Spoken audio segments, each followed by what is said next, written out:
Hey folks, greetings from the Offensive Security Group here at Secure IT 360, coming at you with a new episode of the Cyber Threat Perspective. Today we have another super special episode. We've got some special guests on the show who I will let introduce themselves. But we have Jake and Sam here, who are illustrious members of the InfoSec and IT and cybersecurity community, contributors and creator of Locksmith, which we're going to talk about. And that's kind of what the purpose of this episode is, to get these guys on the podcast, talk to them about what they're up to, talk about Active Directory, certificate services, Locksmith, and anything else that really comes to mind, maybe AD related or InfoSec or anything else. So without further ado, we'll start with Jake and then we'll go to Sam. Introduce yourself, let everybody know who you are, what you do. Okay. Hi, I'm Jake Hildreth. I am the Active Directory Security Assessment Service Lead for Trimark Security. Means that I oversee what we call the ADSA service. Make sure that assessments are being done well. Kind of make sure tooling is going well.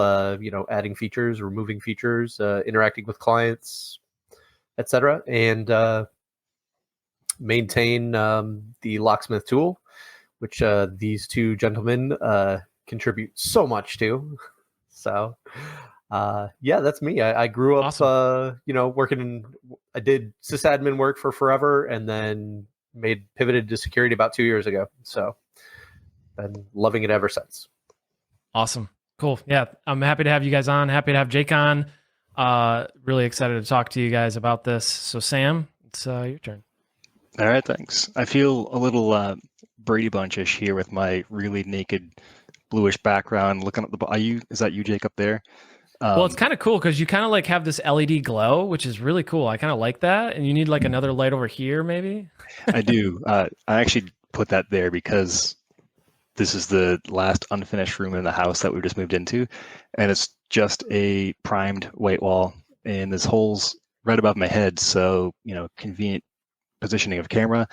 We're kind of good to go. Nothing interesting here.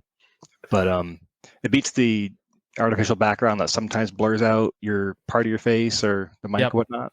So, but yeah, I'm actually in a cell right now. That's why I have a virtual background. My wife kicked me out of my old office, and so I'm here in this padded cell. Yep, it's your office, but the wife owns the space, right? Let's all admit it. Yeah. For sure. She has plans to make this beautiful, though, so we'll see how that goes. Anyway, thanks again. So I've been in IT for a little over 20, and always been kind of the Microsoft guy. I've always had a strong interest in Active Directory and all of its siblings, just like the boxes and the organization. And I love PowerShell, so that's part of what brings us here, right? But definitely just in the past handful of years, I've found myself wanting to be more proactive with hardening AD, getting a better understanding of ADCS, and not always waiting for you guys to scan my Active Directory environment and say, hey, you have this, old encryption type enabled still, or, SMB1 still enabled. What? It's not. But things like that. So trying to be more proactive, and as a result, I've kind of begun to identify with not just operations, but also kind of my InfoSec side as well. So it's been a fun journey. Yeah, awesome. Yeah, so I know you guys shared a little bit about your background, but maybe just briefly share, Jake and Sam, like how you got into IT. Like, what was that very first thing that got you into IT? And then how you got to where you are today, because I think that's kind of an interesting journey and story for people listening. I think people always kind of, like those kinds of, background stories. Absolutely. Yeah. Sam, you want to kick that off? Sure. I'm glad you asked, because this brings back memories. I could start when I finished college and got my first job, but I have to go before that, back when I was probably in 7th or 8th grade. Had a home computer, and I was, of course, getting my shareware catalog and installing games from 5 1/4 inch floppies and whatnot. Do you remember what kind of computer it was? It was a it was Scott PC, a brand you would never hear of, but it was a white box, 286, 12 megahertz running DOS 3.1 with 256K of RAM and a 40 meg hard drive. Wow. Random details, right? But that's okay. That's where it starts. Actually, I started by reading that DOS manual cover to cover, and that was probably 3.5 inches thick. And I tried most commands, unfortunately, including fdisk. But that's what better way to learn than that? Yep. Learned about availability that day. Oh, yep. So, Dad, CIA triad. I learned about this thing. Sorry. Thankfully, he was always, keep a backup copy from day one, so that's good. But IT, 8th grade, I had an interest then, and I really give a lot of credit to my friend's father who worked in IT for a bigger company, and he saw my interest, and he was, for our small private school, sort of the guy that set up the computer lab. And he really encouraged me. He got me little gigs helping friends and neighbors doing computer help stuff. He let me help him upgrade the whole school network one summer and taught me a lot. We did everything from setting up an NT4 domain to making BNC connections with 10BASE-T. So that's where it starts. So you've seen some things, Sam. You've seen some things. You've got a few things. a few things. But I want to call that out because just highlights the impact that mentors can have in IT when you don't think it's anything significant or serious. That's what started my career and my interest in technology and understanding business and things like that. So yeah, and it can definitely help. Like for me, I had a huge ego coming out of college, thinking, I know everything and I'm smart and I know all this stuff. And having a mentor can also help humble you, right? It's like, yeah, you're not as smart as you think you are, or like you don't know everything you think you know. And having somebody like that then kind of nurture you and kind of like foster, balance that ego and confidence with a little bit of humility, and like, balancing that kind of thing is really helpful. Context helps so much. For sure. Yeah. So great. Jake, what about you? Like, what's your origin story? I love when it gets called the origin story. I love that. So yeah, much like Sam, like I could start at my first IT job, which was help desk for like the at-home cable internet service in the early 2000s was my first official IT job. But so you were the cable guy. Oh, was it actually called at home? It was called at home, yes. Then Excite bought them, and then AT&T bought them, and then Comcast bought it. I think I worked for 4 different companies while working for one company. You know what I mean? Like, yeah. Yep. But before that was, I remember going over to my grandparents' house at about the age of 4 and like copying basic programs out of a magazine onto a Commodore 64. and then press and then typing run and seeing what happens, and like not understanding exactly what I'm typing, but just doing modern day copy and paste from GitHub. Yep, exactly. And then and it would give you I remember these programming magazines having like, oh, see what happens when you change this line and see what happens when you change this line, and that just sort of always stuck with me, like going into in school playing in Logo and doing the same thing. And then but yeah, and then I think it was 94, my uncle got a PC, and he lived across the street from me, got a PC with Windows 95, so must have been 1995. Obviously. and also got internet access, and that game changer. I found IRC and lap of luxury there. Yeah. So IRC, like, do you remember when MTV had an IRC network? I do. That's how I got into IRC, was learning what irc.mtv.com was, and just like, oh, there are all these networks you can go around, and but then go ahead. Yeah, I remember using IRC for setting up scrims and like matches for Counter-Strike back in the day. So like Sure. CS 1.6 back in the day, if anybody remembers that. Yeah. Nice. But yeah, then did the help desk thing for a while. Did consulting at another consulting firm, much smaller, that was focused on security, aka we built custom firewalls and we sold antivirus. So that was about it. And then did sysadmin work for 16 years at a small government, and had no room for advancement. So realized that I still love security and got back into it for real this time around. Yeah. Awesome. Cool. And so then ran I think across you two jokers somehow. yeah, I was going to say, no, that's a great segue, because I had in here some notes and I had shared it with you guys previously, but that's a great segue to introducing like the origins of Locksmith. I think that would be an interesting like talking point of like, what was the origin of this tool for you? And then two, how did we get involved? So that's an interesting story too, of like the Twitter back and forth and like, that thing. So maybe share some of that. I think that's an interesting story. So I started with Trimark like 2 years ago, and from the jump, one of the very first things I heard was, the Spectre Ops folks had just dropped certified pre-owned, right?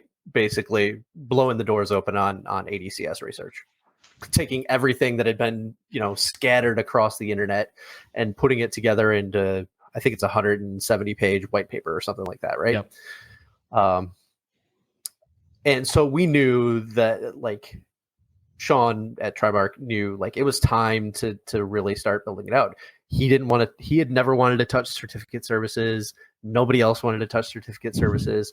And me being the dumb new kid, hey, we really need to get certificate services going. And I had just stood up a new PKI at my old job, and I took time to like really understand what was happening behind all of it, I thought. Yep. And, I just reluctantly was like, yeah, I'll handle that, And so I think we could call it the absolute alpha version of Locksmith was probably put together in October of 2021. Mm-hmm. And, I realized pretty quick that like the way that I was approaching things at that point, which was not only, showing what was wrong, but also remediating stuff, would have really helped me at my previous gig. Mm-hmm. I was also used to finding these tools online that like point stuff out, and then like, okay, so what do I do now? What does this mean? Yep. So I then also, put together a talk on the things using that tool, the things that we were seeing in real environments. Okay, we are regularly seeing these few issues over and over and over. And yeah, then I took that and built it a little more resilient. Not great. You guys have seen the initial work. And released that at Wild West Hackin' Fest last year. And not really much happened with it. And then I was on Twitter one night, and I believe, Spencer, you said that you liked what you saw, and that changed everything. So yeah, it's interesting because it there's not a lot of tools, especially like defensive tools like this, where it like finds issues that will present fixes for you, and it will automatically fix them for you as well. And that was an interesting aspect of me, was it's not just another, finding tool to like find issues and stuff like that. It presents to you the one-liner or multiple lines potentially of the fix or the remediation for you, so that you can quickly spin up a fix for those issues. And that, I think, to me was part of one of the coolest features of it, that was unlike a lot of the other tools that are out there, right? A lot of tools are either abusing ADCS or just finding them and presenting them in a nice chart or graph or something like that. But that is kind of the unique selling point to me with Locksmith is, hey, you can not only can you find it, but there's remediation snippets for you as well, so you know how to remediate those, which is cool. And then Sam, how did we land on Sam? How did Sam come yeah, I was going to along? say, Sam, how did you come about? Where'd you come from? Solar flares. There were solar flares one night. My Twitter feed blew up. I'm trying to remember back to the initial post, but clearly I was following you guys and I saw it in my feed and tried it out and quickly saw that value when I was like, oh, I don't know what this ESC 1 through 8 stuff is, but yeah, there's a few templates here that I think I need to fix because it goes back to the nobody wants to touch ADCS thing, maybe unless you're a red teamer, because it's just this deep, complex maze of encryption and how do you build this PKI thing? And you could follow a blog, that walks through how to set up ADCS, but guess what? Most of it is default next, complete. Type in a name. That's about it. So there's a lot of people that maybe have it in their environments, but don't really understand the implications of what you just put on that template. So tied in great to wanting to understand stuff and wanting to harden AD. And when I saw how easy it was to run it, get some quick wins, I thought, well, I need to share this, of course, with the AD circle. And then I thought, well, this is good. It's understandable code, and I like PowerShell. So, I've gotten so much from the community, whether it's here or on other forums, trying to give back a little bit, at least a portion of what I've gotten out of it. And so I think one of my first thoughts was looking at either the issue list or the to-do list and thinking, I can contribute something to this.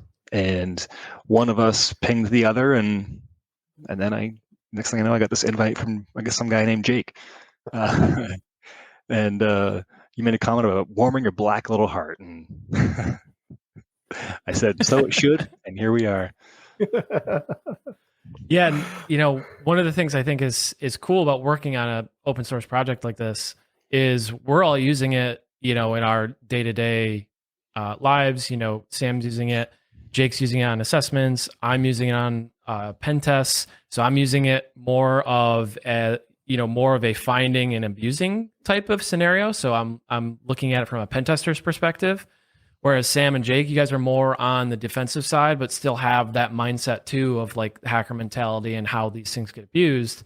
And it's cool to work on a project like this because I think to use a cheesy line, necessity is the mother of innovation, right? Mm-hmm. So we're using it and, working on it and, working on adding new features and improving it, which is really cool to be able to work on something like that where it's actively in use by a lot of people.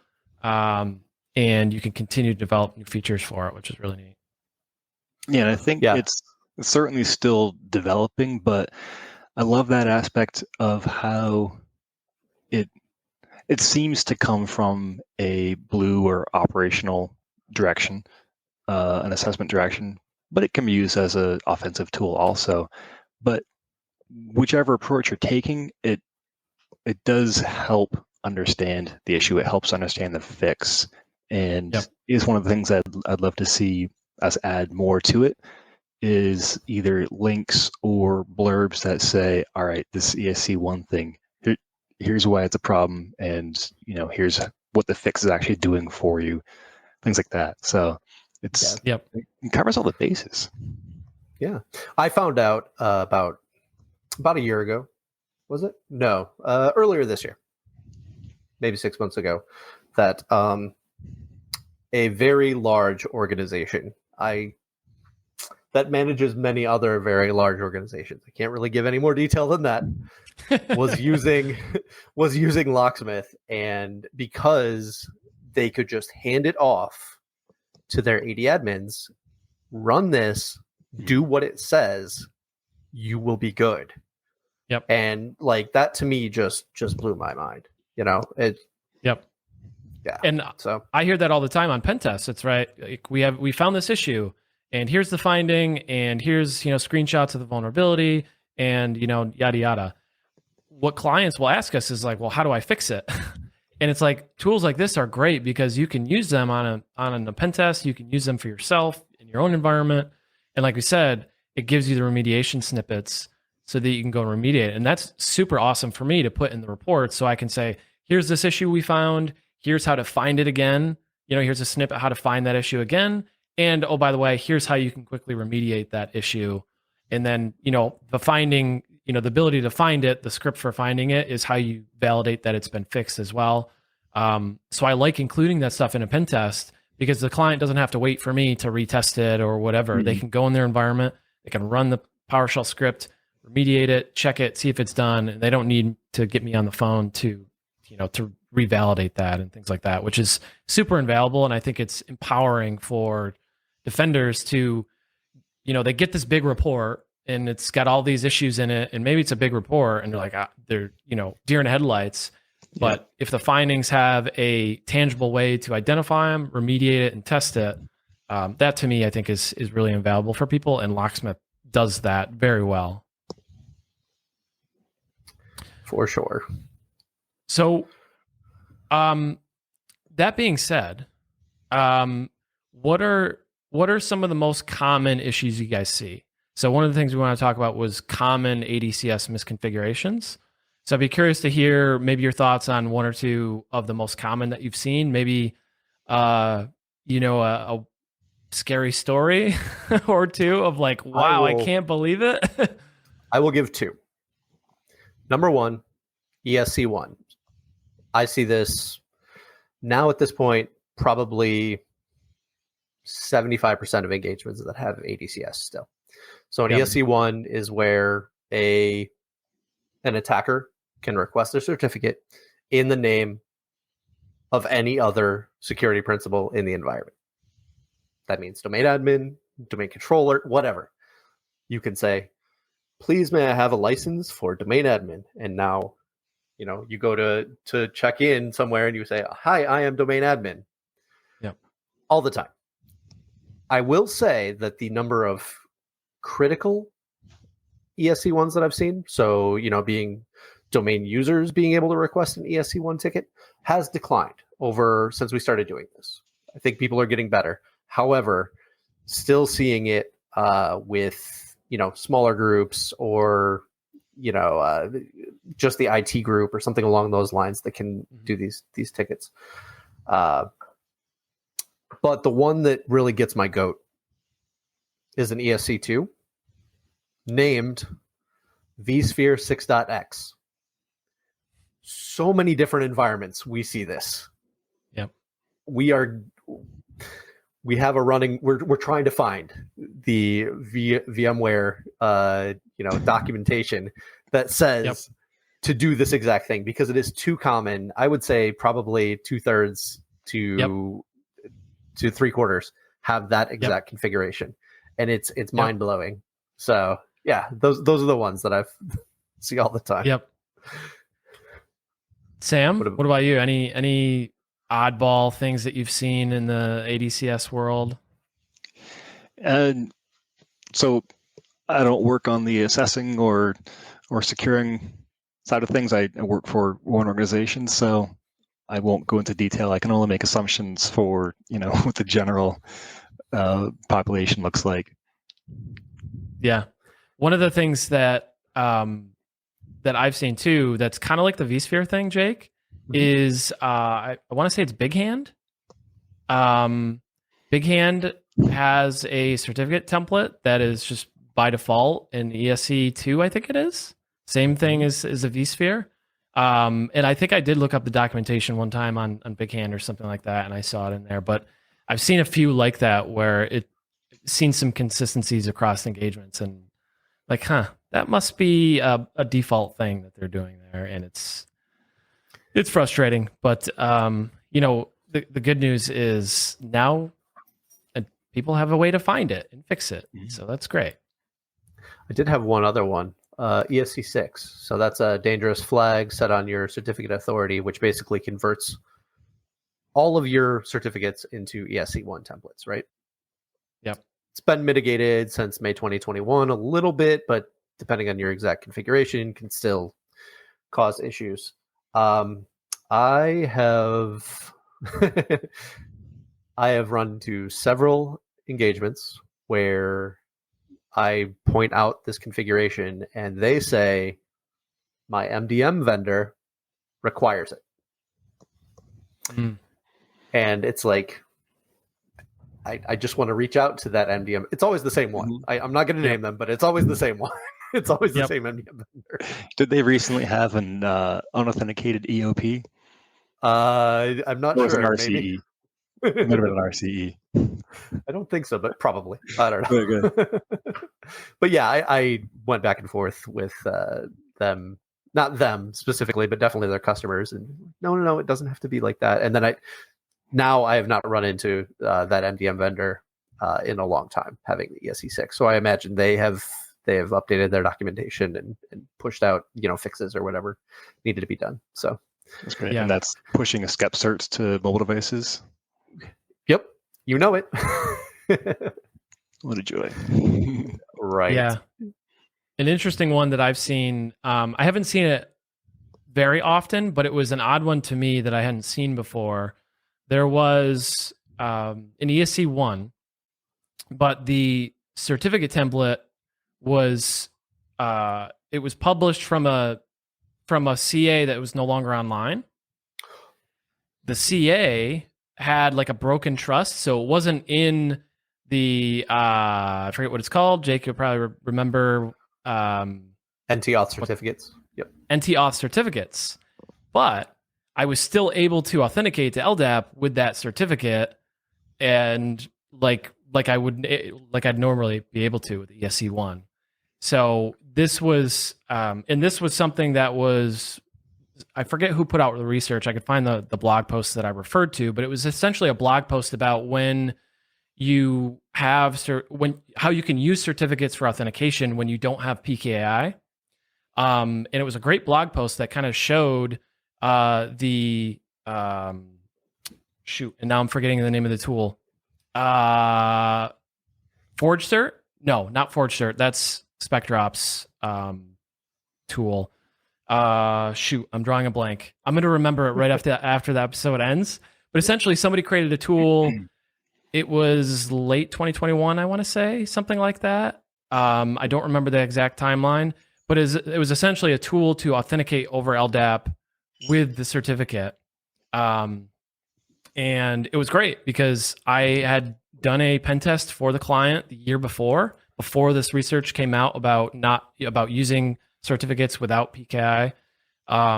And I didn't see that particular like avenue for that attack. I found the issue, identified for them, and like we thought it was good. We thought they had remediated it. Did a pen test for them the next year on that new research. I was like, yeah, I found this thing, and oh, by the way, yeah, it was still an issue, and here's why, and here's how to exploit it and remediate it and all that stuff. So it's kind of an interesting situation where I thought one thing, and turns out it was, still exploitable, which is interesting. That brings up a good question that I've always wondered is like, how often are you, going back in to retest a client and finding new vulnerabilities in the things that you had tested the previous year that are, you are on the understanding that everything is locked down on this particular technology, but now new research has come out. How often would you say that happens? I would say it depends. It depends if the client. So we do free retesting as part of our process. Mm-hmm. If the client does retesting with us and they have actually remediated the things that are in there, usually it's fairly low that I find that, it wasn't complete, or we didn't find all of the issue, or we didn't dig deep enough in the thing. Usually that's fairly rare. Mm-hmm. It's usually the cases. What usually happens is the client doesn't do retesting. We come back another year, we find the things, and then we dig deeper on top of those things, and then we find more. So that's usually the scenario. The certificate issue, that was a rare scenario in that it was identified, and then the full scope of it was kind of fully fleshed out the next time, because there wasn't retesting on top of that. So it was kind of an interesting scenario, one-off scenario. Gotcha. Okay. Yeah. So there's a lot of interesting stuff with ADCS. I think it's it's something that I think a lot of admins kind of shy away from, like you were saying, Sam. It seems intimidating, right? It is intimidating to manage that infrastructure, to manage the ADCS environment. But maybe Jake, Sam, if you could share, what are some of your, I guess, best practices, for lack of a better word, right? Like what are some of your recommendations for taking care of ADCS, and hardening it, or just making it a little bit more secure today than it was yesterday? Sam, I'll let you go first. Sure. I think my first would be, not to sound trite or cliche, but to look for tools like this to assess your configuration. If it's not tested, if it's not tracked, then you're most likely missing some serious vulnerabilities. And I don't know how commonly these are abused or used as attack vectors, but all it takes is one breach. And so track it, scan, and know the health of your own environment is probably the best thing I can say, outside of all the underlying most obvious things like LUP and don't run as admin. All the dumb basic stuff that people probably do anyway. Minimize your domain admins, but know where you are, know your stance. And if you're in operations like me, or even if you're on a small IT security team, don't wait for a pen test or don't wait for some other result. If you're responsible for the system, then know how to scan it and at least get familiar with the techniques that attackers would use and start to think that way. And your job will get more interesting and you'll have more job security in more ways than one. And I will say, playing off of what Sam said, about knowing your environment, is get rid of the stuff you're not using. We have so many times where customers, I find a ESE1 and ESE2, sitting there, and we replaced those certificates. Well, yeah, we haven't used the template in a decade. Yeah, exactly. Haven't seen it in a while. Just get rid of that stuff, and that helps out so much. And of course, Invoke-Locksmith. Invoke-Locksmith. Yeah, I like Invoke-Locksmith. Yeah. So the tool that I was just talking about is called Pass the Cert. And it is from Almond Consulting, and they came out with some research in May of 2022 about using certificates when an environment doesn't support PK in it. And in this case, it did support PK in it, but it was in the unique scenario where it wasn't in the NT-auth certificates on all the DCs. And so I was able to still use it in this scenario. I was able to use Pass the Cert in this scenario, which was really unique. That was the first time I used that. That's awesome. I love it. So awesome.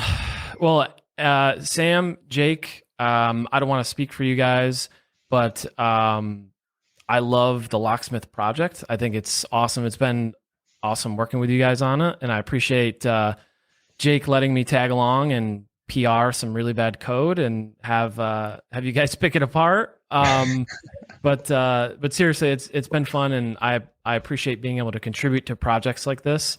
Even though I am kind of like a pen tester at heart, I like breaking things and I like working that way. I'm a recovering blue teamer. I have a long history in IT and systems administration. So when I make tools or when I'm writing stuff, and you guys saw it with Script Sentry, I really enjoy things that are kind of purpose built to help, what the mission is, which is trying to secure organizations and make everybody safer. Attack tools are cool and, they're fancy and you get a lot of clout for them. But at the end of the day, I, am passionate about helping defenders defend and not, get caught. And so that's a big mission of myself. So being able to contribute to a project like this and contribute some code and help out is super cool. And that's what I'll say about that.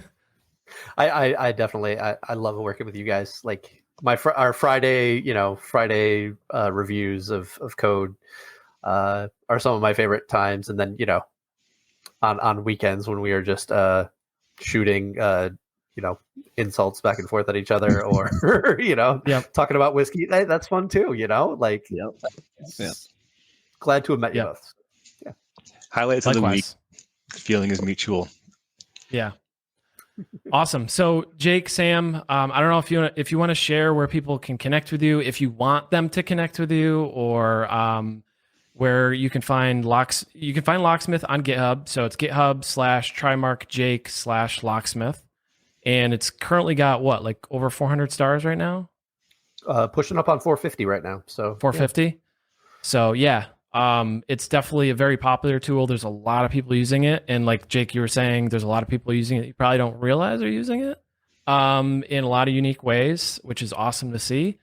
So if you want to share where people can connect with you or find your stuff or whatever, that's cool. Sure. You can find me primarily at InfoSec Exchange, Mastodon. Username there is Horse, as you can see on the screen if you're watching the video of this. You can also find me on the Bad Place, ... Horse. It's my name there. Or if you're, self-promoting like you need to in this day and age, LinkedIn, you can hit me up there. Jake Hildreth, that's Hildreth. Yeah. And you can find me most active on the no, it's not a porn site, x.com. I am Sam Erdy at Twitter. And from there, you'll find links to probably my next place, GitHub. Try to share a few little things here and there as well. Awesome. Yeah, so Jake and Sam, they're always sharing stuff on Mastodon and on Twitter and stuff like that, sharing tools and sharing their experience. So definitely follow them if you want to be better at your job, because they're definitely good people to follow. And like I said, it's been great. I appreciate you guys coming on the podcast to talk about all things Locksmith and ADCS and stuff like that. If you're listening and you got this far in the episode, appreciate it. I hope you got value from this episode, or it was just entertaining for you folks. Last but not least, if you want to share the episode with your network or your friends, we'd greatly appreciate it. You can find us at offsec.blog or at secureIT360.com. And we'll have to do this again sometime. Maybe pick a different topic. Could be anything, AD related or anything else you guys think of. So we'll have to do this again sometime. Whiskey? Absolutely. Whiskey and electric mowers. There we go. Whiskey and electric mowers. Yes. What else do we cover? Perfect. Thanks. Well, thanks guys. I appreciate it. Until next time, we'll see everybody next Wednesday.